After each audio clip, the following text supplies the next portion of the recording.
Each and every draft cycle, it feels like we are always talking about one or two defensive studs from the Clemson Tigers.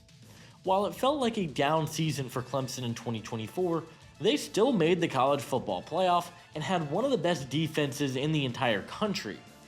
One of the most interesting linebacker prospects in the entire draft class is Clemson linebacker Barrett Carter.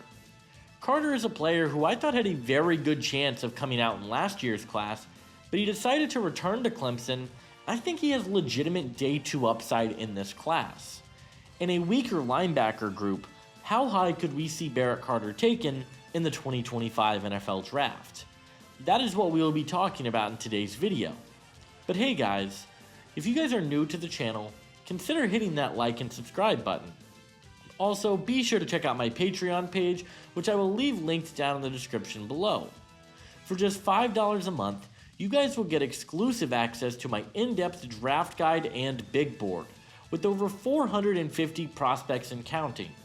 There, you'll be able to find my written scouting reports, combine and pro day numbers, advanced player analytics, and more. It is one of the best resources on the market, and if you enjoy my NFL draft content, I highly recommend checking it out. Leave a comment on this video and let me know which prospects you guys would like to see in a future episode, and without further ado, let's get into it. Carter has been at Clemson for the past few seasons and has been an incredibly productive player for the Tigers defense. In 2023, Carter had 43 tackles, 27 run stops, 18 pressures, and 4 sacks on the year.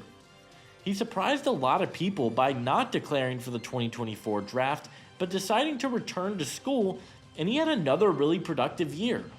He had 67 tackles, 46 run stops, 16 pressures, and 4 sacks, and he feels like a player in this class that a lot of people are just getting prospect fatigue on. The first thing that really sticks out with Carter is the range and athleticism that he plays with at the position. He has incredibly fluid hips, and he showcases the ability to play downhill with fantastic quickness and speed. Carter ran a 4.64 40-yard dash at his pro day, which is a really solid time for the linebacker position. He has fluid hips, and he has some pretty interesting athletic traits that you look for in a starting linebacker.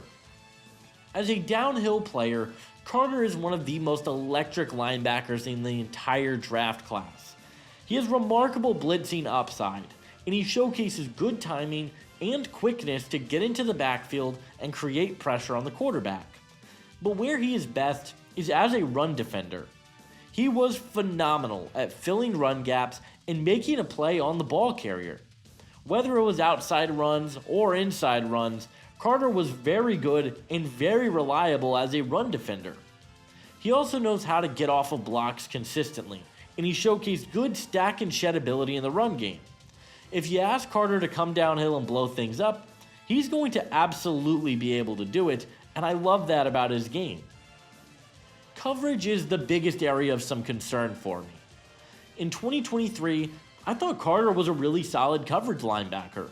He was smart, he was disciplined, he had the fluid hips to stick with people in man coverage, and he looked like he could be a positive impact in coverage. But in 2024, all of that seemingly went out the window. He graded out with an abysmal 47.7 coverage grade per PFF, which is pretty terrible. He allowed almost 400 yards and a quarterback's passer rating of 131.6 when being targeted. The biggest area of decline were his instincts. There were numerous occasions on tape where he would just completely miss his assignment in zone altogether and not realize that he had safety help on the back end, which led to some easy passes underneath. He also got confused on where to pick up running backs out of the backfield, and I thought his overall processor is going to need to get a lot better at the NFL level, because what we saw from him this past season was incredibly underwhelming and could be a reason for him to slide down draft boards. I also worry about his tackling. He takes a lot of bad angles to the football, and I want to see it get a little bit better. He has a 13.8% career missed tackle rate, and while it got better in 2024, it's still a little bit too high for me. I want to see him play more disciplined in all aspects of his game, play a bit more controlled, and have some better technique when wrapping up. Barrett Carter is a phenomenal athlete for the linebacker position with explosiveness and great range for the position.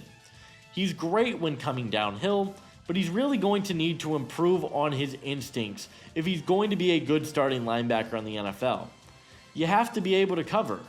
Luckily for him though, we've seen him do it before. Throughout the rest of his college career, he has been a solid coverage linebacker, so you hope that 2024 was just the outlier. For all of those reasons, Barrett Carter is my number 9 linebacker in the draft class and is a guy who I wouldn't be surprised at all if he ends up being better than some of the guys I have ahead of him, strictly due to his athletic abilities. In terms of a scheme fit, I think Carter is probably going to be a rotational linebacker early on in his career, with upside to potentially play as a quarterback spy or as a blitzer on certain plays. The hope is for him to develop into a legitimate strong side linebacker with his ability to take on blocks from tight ends and get into the backfield.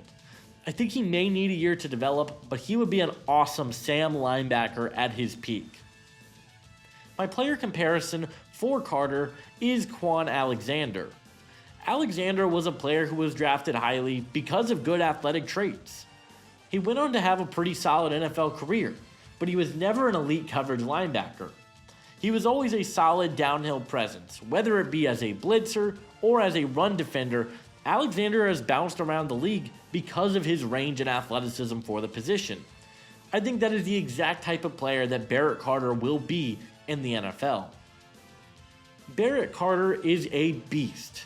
He moves exceptionally well, he hits really hard, and he has good size. He needs to improve his instincts and overall coverage consistency, but I know he has it in him, and ultimately, I believe that Barrett Carter will be a top 100 pick in the 2025 NFL Draft.